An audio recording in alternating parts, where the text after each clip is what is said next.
Any outlaw regime that has ties to terrorist groups and seeks or possesses weapons of mass destruction is a grave danger to the civilized world and will be confronted.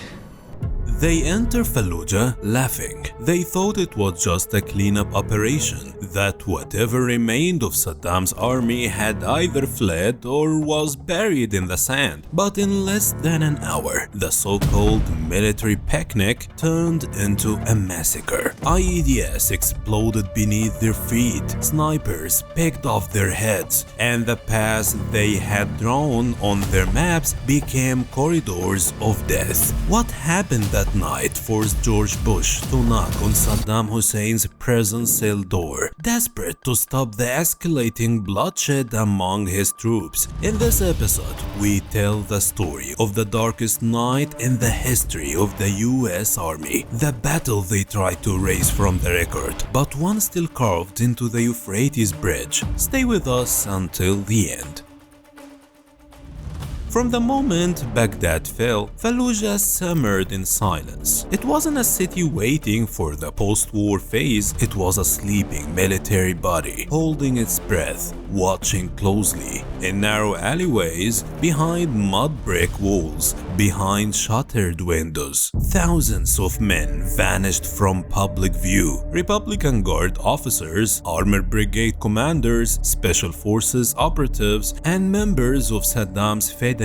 They didn't show up in POW broadcasts. Their corpses were never found, and they were never spotted in US military camps. They hadn't fled the country, they'd withdrawn into the heart of Fallujah. There, under the protection of the tribes, they began forming what could only be described as the Golden Coalition of the Resistance, a coalition that fused the most lethal elements of urban warfare, the tactical expertise of army officers with deep tribal roots and absolute control over local terrain. Tribal elders provided shelter, hideouts, and weapons caches, while the former officers reorganized ranks, training small cells in ambush tactics, sniping, and hit-and-run strikes, and all of this remained hidden from sight. At first, the Americans only encountered light skirmishes, an improvised explosive device on the airport road, sniping at checkpoints,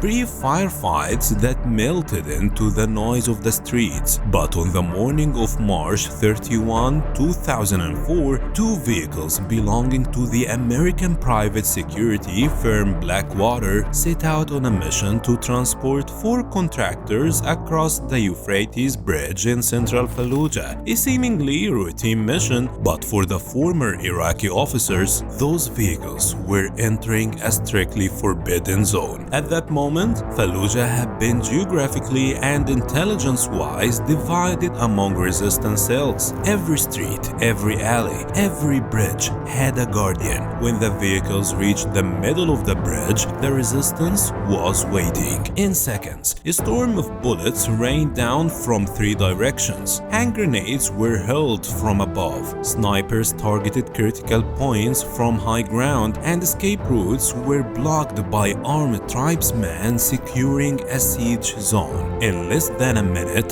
the vehicles were ablaze. The 4 American contractors were killed, their bodies dragged and hung from the bridge in an image that shocked the world. The footage reached Washington within minutes. 4 Americans strung up in a forgotten city. This wasn't just an incident, it was a declaration of war. President Bush convinced an emergency meeting with Pentagon leaders. The decision was swift. Storm Fallujah erased the Julan district from the map. Within 96 hours, Marine convoys began advancing toward the city. The objective was clear: eliminate the ambushers and crush any sign of rebellion. But as the forces approached Fallujah's northern edge, the real disaster began. They weren't entering a random urban sprawl. They were walking into a tightly woven kill zone, designed by officers who knew exactly how urban warfare worked. At the front, close-range fighters opened fire from alleyways. From above, snipers targeted vehicle commanders and drivers. From the flanks, anti-armor units launched strikes from expertly camouflaged positions. From the rear, sniper teams cut off retreat routes. And the narrow alleys, they were kill lanes, intended to draw American troops into a fully enclosed fire trap. And on top of all of this, the tribal networks functioned as both host and logistic machine, blocking rear access routes, preventing flanking maneuvers, delivering arms to fighters, and enabling lightning-fast withdrawals. The Marines entered the Julan district expecting sporadic resistance, but instead found a hidden, disciplined army, speaking in tribal dialect, fighting with the doctrine of the Republican Guard. Within hours, dozens were dead or wounded, and Humvee units were annihilated. The US military began crumbling under pressure. For the first time since the invasion began, the remaining Marines withdrew from the tiny city, and the shock reached Washington. It couldn't be justified in the media. How could an army stronger than NATO fail to take a residential neighborhood? The next day, a secret report was submitted to the White House, containing a game-changing assessment. What we're facing in Fallujah is not a civilian uprising, but a military force made up of remnants of the former regime, operating with professional tactics, supported by a tribal society that believes in the cause. From that moment on, Washington began rereading the entire war. Fallujah wasn't an isolated case, it was a model, and similar patterns started emerging in Ramadi, Samarra, Tal Afar, and months later in Bakuba, Mosul, and the outskirts of Baghdad, a model that clearly stated the army didn't die, it melted into the city. The officers weren't killed,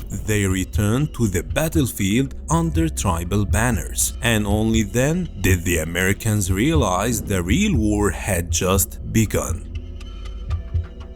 Ceasefire and we'll get you out of prison. The American offer, Saddam refused.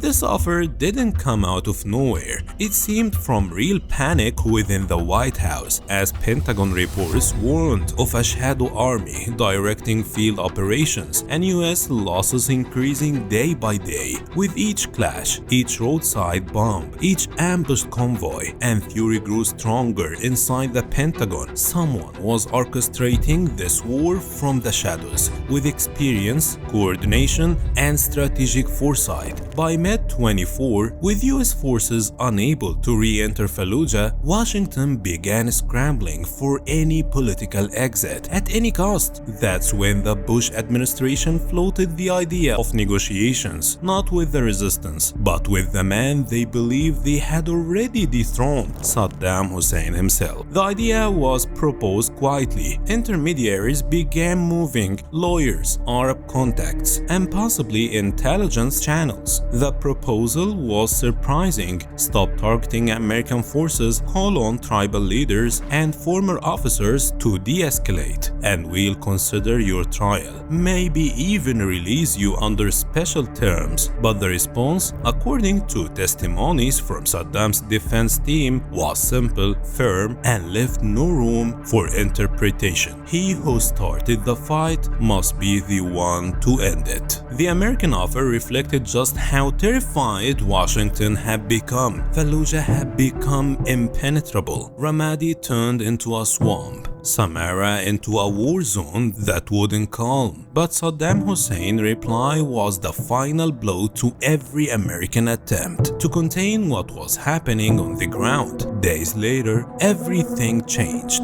New maps were drawn up inside the Marines' operations rooms. A direct order came from the White House. Fallujah will be wiped off the map. And so began the planning for what would become the Second Battle of Fallujah, the fiercest urban combat the US military had seen since Vietnam. And now, the question is yours, dear viewer. Do you believe Saddam was really commanding the resistance from behind bars, and was his refusal to negotiate a heroic stance or a mischance to spare lives? Share your thoughts in the comments.